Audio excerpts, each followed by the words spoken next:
आजच्या कार्यक्रमाला या व्यासपीठावर उपस्थित असलेले आपल्या विभागाचे लोकप्रिय आमदार आदरणीय शेखर निकम सर, माजी आमदार आदरणीय सदानंद चव्हाणजी, आमचे मुख्य अधिकारी विशाल भोसले, माजी नगराध्यक्ष थेराडे मॅडम, प्रशांतजी देशपांडे, प्रकाशजी देशपांडे, प्रशांतजी पटवर्धन, उमेश सकपाळ, सचिनजी कदम, उमेशजी काटकर, भरत शेठ गांगण, खऱ्या अर्थानं या रत्नागिरीमध्ये ज्यांनी साहित्य टिकवलं, मराठी भाषा टिकवली, ते सन्माननीय डॉक्टर तानाजीराव चोरगे, श्रीमती देवधर मॅडम, धनंजयजी चितळे, सुहासजी बारटक्के, अरुणजी इंगवले, आदरणीय धीरजजी वाटेकर, संध्याताई जोशी, राष्ट्रपाल सावंत, सौ नातू मॅडम, संतोषजी गुणबरे, व्यासपीठावरील सर्व सन्माननीय मान्यवर आणि मोठ्या संख्येने उपस्थित बंधू आणि भगिनींनो, मगाशी साहित्यिकांचा सत्कार करत असताना आपले सगळ्यांचे ज्येष्ठ पत्रकार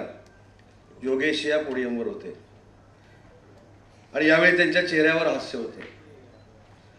पण ज्यावेळी इंदिरा गांधी सांस्कृतिक सभागृहाचं भूमिपूजन करण्यासाठी मी आलो होतो आणि मी योगेशजींना असं म्हटलं होतं की माझ्याऐवजी तुम्हीच नारळ वाढवा, ते मला म्हणाले होते मला कशाला फासावर देत आहे.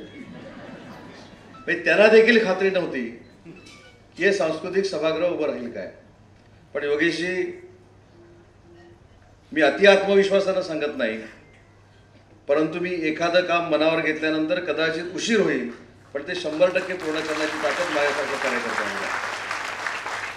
आणि हे प्रेरणा रत्नागिरीकरांमुळेच मिळालेली आहे. आज इंदिरा गांधी सांस्कृतिक सभागृह असेल, आपल्या चिपळूणमधली कोकणातली सगळ्यात सुंदर शिवसृष्टी असेल, आपलं स्टेडियम असेल, आज झालेली सगळी उद्घाटनं, भूमिपूजनं असतील, 152 कोटी रुपयाची नळपाणी योजना असेल, ही सगळी कामं शेखर सर तुम्ही असाल, सदानंद चव्हाण साहेब असतील, महायुतीचे सगळे पदाधिकारी असतील, यांनी पाठपुरावा करून आपल्या चिपळूणमध्ये खेचून आणली. आणि खेचून आणल्यानंतर समाधान शेखर सरांचं होत नाही. कुठचाही कार्यक्रम असला तरी अजून चिपळूणला पैसे द्या, अजून चिपळूणला पैसे द्या. आता रत्नागिरीवाले मला मारतील म्हणून चिपळूण जरा बेताना घेऊया, हळूहळू घेऊया. परंतु तरी देखील चिपळूणवर अन्याय होणार नाही, ही पालकमंत्री म्हणून माझी जबाबदारी आहे. आज देखील मला एका इमारतीच्या उद्घाटनाला नेलं आणि मला कानात म्हणाले, बघा इमारत अपूर्ण आहे, तिथं जिमची आवश्यकता आहे. म्हटलं तुम्ही मला उद्घाटनाला आणता की उद्घाटनाला आणून माझं सगळे खिसे खाली करतात ते सांगा. म्हणून शेखर सर तुम्ही तिथे जिमची मागणी केलीत, ग्रंथालयाची मागणी केलीत, बहादूर शेख नाकाला अजून 50 लाखाची आवश्यकता तुम्हाला आहे. आज मी तुम्हाला शब्द देतो, हे सगळेच्या सगळे पैसे मी तुम्हाला मंजूर करणार आहे. शेवटी रत्नागिरी जिल्ह्याचा विकास झाला पाहिजे. रत्नागिरी जिल्हा हा महाराष्ट्रातला विकासात्मक अग्रेसर जिल्हा असला पाहिजे, हे पालकमंत्री म्हणून माझं मत आहे. मी मगाशी हे देखील सांगितलं की ज्या ज्या ठिकाणी आपण मैदानाची भूमिपूजन केली, उद्घाटनं केली, ती मैदानं देखील अतिशय चांगल्या पद्धतीनं विशालजी सुसज्ज असली पाहिजे. आज मला खरोखरच मनापासूनचा आनंद झाला की नारायण तलावाच्या इथं जेव्हा गेलो ते चिपळूणकर मला तिथे चालताना दिसले, लहान मुलं बागडताना दिसली. खरोखरच जे भूमिपूजन आणि उद्घाटन आम्ही केलं ते चिपळूणवासियांनी सत्कारणी लावलं, याचं मनस्वी समाधान माझ्यासारख्या कार्यकर्त्याला. पण विशालजी, नारायणमधलं रा आणि य याचा लाईट गेलेला आहे, तेवढा फक्त लक्षात ठेवा. आता जाऊन जरी बघितलं तरी रायचा लाईट गेलेला आहे.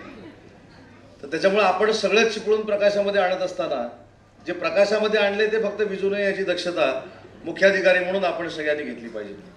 आज मला विशालजींना मनापासून धन्यवाद दिले पाहिजे की मराठी भाषा गौरव दिन 27 तारखेला आहे, कुसुमाग्रजांची जयंती आहे. परंतु आज जे आपण पुस्तक प्रकाशित केलेलं आहे, असं कुठच्याही मुख्याधिकाऱ्यांनी महाराष्ट्राच्या कुठच्याही नगरपालिकेमध्ये केलेलं नाही. त्याच्यामुळे अधिकाऱ्याची जर मानसिकता असेल, अधिकाऱ्याचं जर खऱ्या अर्थानं मराठीवर प्रेम असेल, तर अधिकारी काय करू शकतो हे अख्ख्या महाराष्ट्राला विशालने दाखवून दिलेलं आहे. आणि म्हणून तुमच्या सगळ्या चिपळूणवासियांच्या मार्फत मी त्यांचं अभिनंदन करतो. पण जसं पुस्तक फास्ट केलं तसं काम देखील फास्ट करावं ही देखील विनंती करतो. खरं तर अधिकारी चिपळूणला चांगले मिळाले. पूर्वीचे मला असं वाटतं की मुख्याधिकारी देखील शिंगटे चांगले होते, हे देखील चांगले आहेत. परंतु चांगलं म्हटलं की बदली होते, म्हणून चांगलं म्हणत नाही. आणि आज बघा त्यांनी सोलार पॅनलचं माझ्याकडनं उद्घाटन करून घेतलं. चिपळूणवासियांना, स्थानिक कलाकारांना पटवर्धनजी हे स्वस्त दरामध्ये मिळेलच, पण खऱ्या अर्थानं ही चिपळूण नगरी ही सांस्कृतिक नगरी आहे.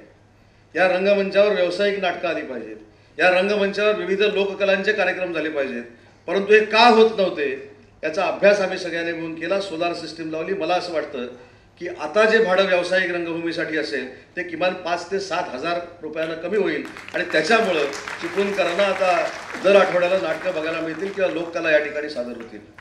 कारण चिपळूणचा वारसा हा सांस्कृतिक आहे. चिपळूणकरांनी जर ठरवलं तर सांस्कृतिक क्षेत्रामध्ये जसं कायापालट करू शकतात तसं राजकारणामध्ये देखील कायापालट करू शकतात. हे आम्ही लहानपणापासून जवळून बघितलेलं आहे. आणि म्हणून चिपळूणच्या राजकारणामध्ये मी कधीच पडलो नाही.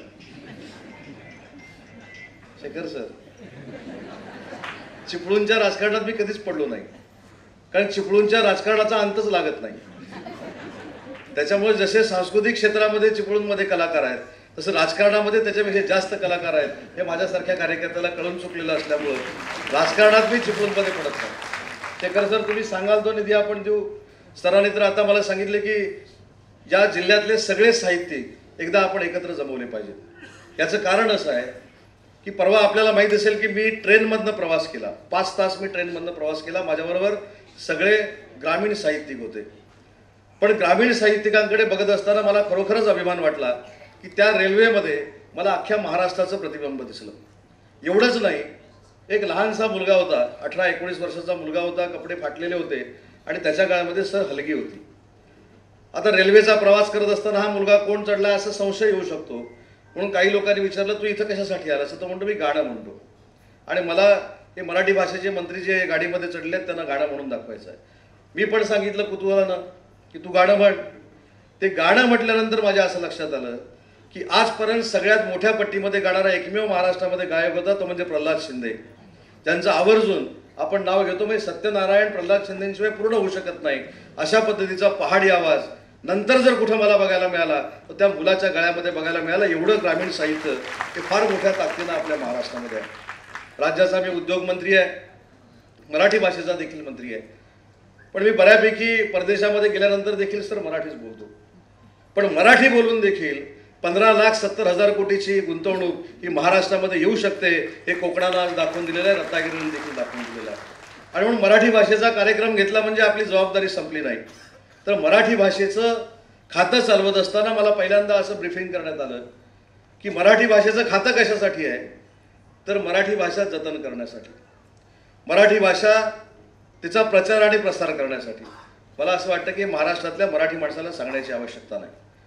प्रत्येक मराठी माणसाला ठरवलं पाहिजे की आपण ज्यावेळी मराठीवर अन्याय होतो हे सांगायला जातो ते काही लोक हिंदीमध्ये सांगतात. त्याच्यामुळे आपणच मराठीवर अन्याय करतोय हे देखील आपण समजून घेतलं पाहिजे. आणि मराठी बोलण्यामध्ये कमीपणा नाही हे माझ्यावरनं मी जगाच्या पातळीवर अनुभव घेतलेला आहे. मला काही फरक पडला नाही.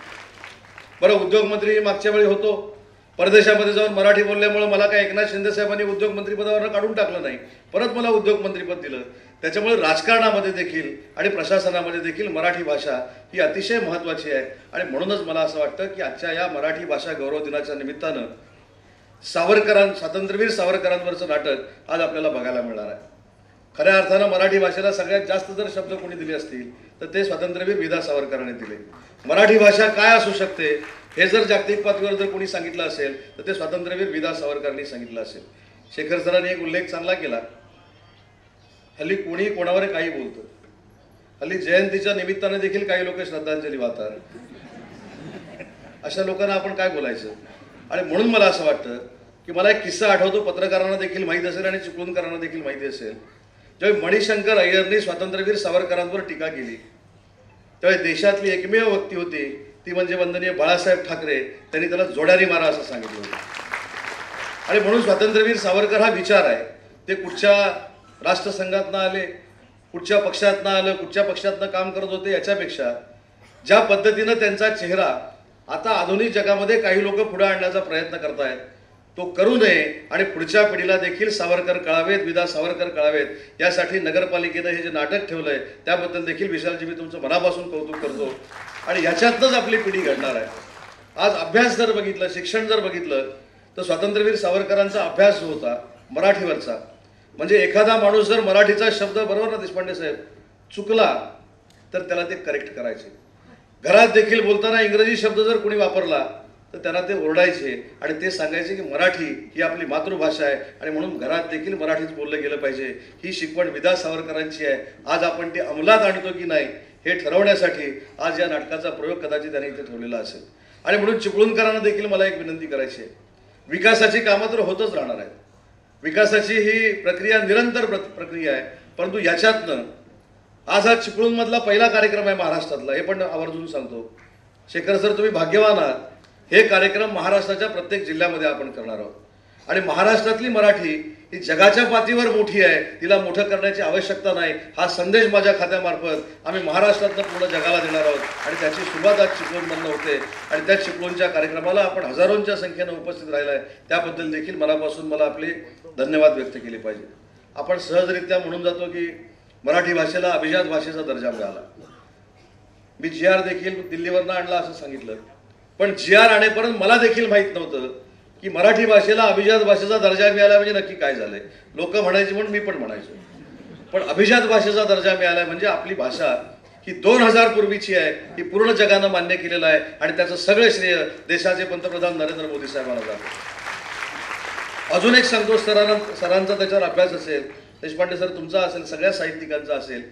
मी गजेंद्रसिंह शेखावतांना भेटलो याचा उल्लेख झाला, पण गजेंद्रसिंह शेखावत साहेबांना जेव्हा भेटलो तेव्हा अजून एक सांगितलं की तुम्ही फक्त मराठी भाषेला अभिजात भाषेचा दर्जा देऊन महाराष्ट्राला न्याय दिला नाही, तर तुम्ही प्राकृत भाषेला देखील अभिजात भाषेचा दर्जा दिला आहे. त्याच्यामुळे देखील तुम्ही महाराष्ट्राला न्याय दिला आहे. त्याच्यामुळे प्राकृतचे पैसे देखील जे देशामध्ये तुम्ही वाटणार आहेत त्याचा काही वाटा हा महाराष्ट्रामध्ये आला पाहिजे, अशा पद्धतीची भूमिका आम्ही केंद्र शासनाकडे मांडली. आणि त्याच्यातनं आपल्याला आता निधी देखील उपलब्ध होणार आहे. आज आपण आता युवा साहित्य संमेलन करणार आहोत, आपण बाल साहित्य संमेलन करणार आहोत, माझ्या महिला भगिनींसाठी फक्त महिला साहित्य संमेलन आपण करणार आहोत. या नवीन नवीन योजना घेऊन आपण महाराष्ट्राचा मराठी भाषा विभाग आता तुमच्या समोर येणार आहे. कदाचित तो आधुनिक नसेल, कारण ज्ञानेश्वरीला आपण आधुनिक करू शकत नाही, तुकारामाच्या गाथेला आपण आधुनिक करू शकत नाही, पण एक मात्र सांगतो की तुकारामाच्या गाथेतले 4500 अभंग तुम्हाला आधुनिक पद्धतीनं भविष्यामध्ये ऐकायला मिळतील. अशा पद्धतीचं ई-बुक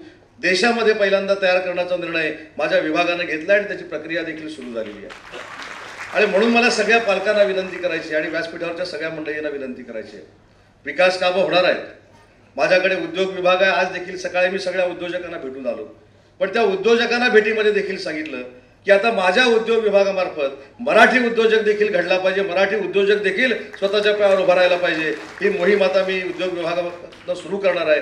आणि याची सुरुवात मागच्या वर्षी महाराष्ट्रामध्ये प्रत्येक जिल्ह्यामध्ये आम्ही सगळ्यांनी मिळून, जशी जागतिक परिषद असते तशी जिल्हा परिषद उद्योगाची म्हणून आम्ही घेतली. आणि मला सांगताना आनंद होतोय की 96,000 कोटीची गुंतवणूक महाराष्ट्रातल्या मराठी माणसानं महाराष्ट्रामध्ये केली. हे खरं आपलं यश आहे आणि याच पद्धतीनं आपल्याला पुढे जायचं आहे. आणि या यशामध्ये, या पुढे जाण्यामध्ये चिपळूणकरांचा देखील वाटा असावा, ही देखील विनंती या कार्यक्रमाच्या निमित्तानं करतो. आणि आपल्या सगळ्यांसाठी अतिशय महत्त्वाची घटना जी परवा दिल्लीमध्ये घडली त्याचा देखील या ठिकाणी मी उल्लेख करतो. अखिल भारतीय साहित्य संमेलन दिल्लीमध्ये होतं. 71 वर्षानंतर दिल्लीमध्ये पुण्याचा योग आला. 1954 सालामध्ये जवाहरलाल नेहरूंनी त्याचं उद्घाटन केलं होतं पंतप्रधानांनी. आणि त्याच्यानंतर पुन्हा एकदा पंतप्रधानांनी मराठी भाषेला अभिजात भाषेचा दर्जा मिळाल्यानंतर त्याचं उद्घाटन पंतप्रधानांनीच केलं. पण त्या साहित्य संमेलनाचं वैशिष्ट्य काय हे रत्नागिरीकरांना आणि चिपळूणकरांना देखील माहिती असलं पाहिजे. हे साहित्य संमेलन व्हायच्या अगोदर 8 दिवस मी JNU मध्ये गेलो होतो. JNU आपल्या सगळ्यांना माहिती आहे, जवाहरलाल नेहरू युनिव्हर्सिटी. ती कशासाठी प्रसिद्ध आहे हे देखील तुम्हाला माहिती आहे. म्हणजे मला युनिव्हर्सिटीमध्ये जाताना शेखर सर असं सांगितलं होतं की मुलांनी जर अपमान केला तर वाईट वाटून घ्यायचं कारण नाही, कारण इथे प्रथा परंपराच आहे. पण मी तिथे गेल्यानंतर मला आश्चर्याचा धक्का बसला की त्या ठिकाणी ज्या कुलगुरू होत्या त्या तामिळी होत्या, परंतु अतिशय चांगलं मराठी बोलायच्या. मी त्यांना एक प्रश्न विचारला, छत्रपती शिवाजी महाराजांचं अध्यासन केंद्र त्यांच्या गनिमी काव्यावर आणि युद्ध नीतीवर आम्हाला JNU मध्ये सुरू करायचे, त्याच्यासाठी आम्ही 10 कोटी रुपये दिलेले आहेत, त्याचं तुम्ही काय करणार आहात? त्यांनी सांगितले की एका महिन्यामध्ये छत्रपती शिवाजी महाराजांचं अध्यासन केंद्र पहिल्यांदा इतिहासामध्ये आम्ही JNU मध्ये सुरू करू, त्याची प्रक्रिया देखील सुरू झाली. दुसरं मी त्यांना म्हटलं की 27 तारखेला कुसुमाग्रजांची जयंती आहे, मराठी भाषा गौरव दिन आहे. एक कार्यकर्ता म्हणून मला तुम्हाला विनंती करायची आहे, माझ्या मराठीचं मराठीपण मला देशाच्या पातळीवर जर जपायचं असेल तर या JNU मध्ये कुसुमाग्रजांच्या नावानं मराठी अध्यासन केंद्र तुम्ही सुरू करू शकता का? आपल्याला आश्चर्य वाटेल, पुढच्या 15 दिवसात दिल्लीच्या JNU मध्ये कुसुमाग्रजांचं मराठी अध्यासन केंद्र आपण सुरू करतोय, आपण मराठी भाषेमार्फत सुरू करतोय. आणि एवढंच नाही, त्याच JNU मध्ये छत्रपती शिवाजी महाराजांची शिवसृष्टी उभारण्याचं काम देखील महाराष्ट्र सरकार त्या ठिकाणी करणार आहे. मला असं वाटतं हे साहित्य संमेलनाचं फलित आहे. मराठी साहित्य संमेलनाचे स्वागताध्यक्ष कोण होते? तर शरद पवार साहेब होते. या त्रिसंमेलनाचा स्वागताध्यक्ष कोण होतो? तर मी होतो. पण इथं कुठेही पक्षीय राजकारण आलं नाही. काही लोकांनी कदाचित आणलं असेल, काही लोक तर साहित्यिकांना पण दलाल म्हणून गेले, त्याच्याबद्दल मला जायचं नाही. परंतु सर, मला अजून एक विनंती करायची आहे माझं मनोगत संपत असताना, की अनेक वेळा असं बोललं जातं की राजकारण्यांनी साहित्यिकांमध्ये येऊ नये. आमचा आक्षेप अजिबात नाही. पण माझी विनंती साहित्यिकांना आहे की जेव्हा एखादा राज्यकर्ता, एखादा पत्रकार ज्यावेळी साहित्यिकांना दलालांचं संमेलन म्हणतो, त्यावेळी महाराष्ट्रातल्या एकाही साहित्यिकाने पुढे येऊन त्याचा निषेध केला नाही. हे आमच्या दृष्टीनं, मराठीच्या दृष्टीनं अतिशय घातक आहे. आणि ही बाब आपल्या सगळ्यांनी कुठेतरी मनावर घेतली पाहिजे. राजकारणासाठी आपण राजकारण नक्की करू ना, परंतु राजकारणाच्या पलीकडे जाऊन साहित्यिक आहेत. राजकारणाच्या पलीकडे जाऊन अभिजात भाषा म्हणजे काय?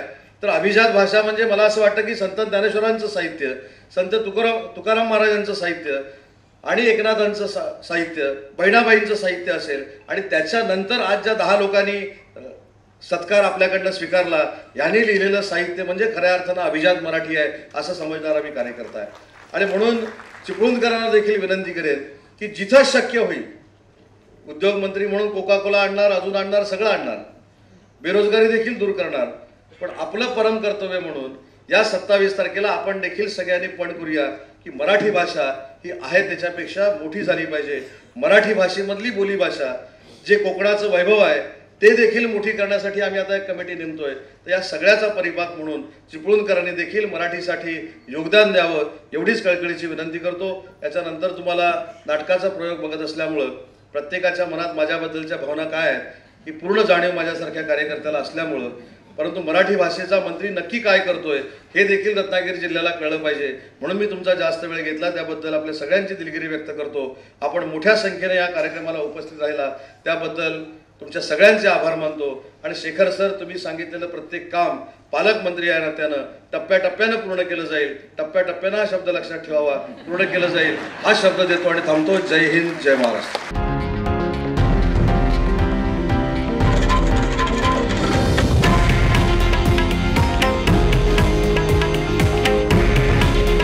हे आहे देशातील नंबर 1 न्यूज नेटवर्क आणि आपण पाहत आहात TV9 मराठी. काळजी तुमची, हित महाराष्ट्राचं.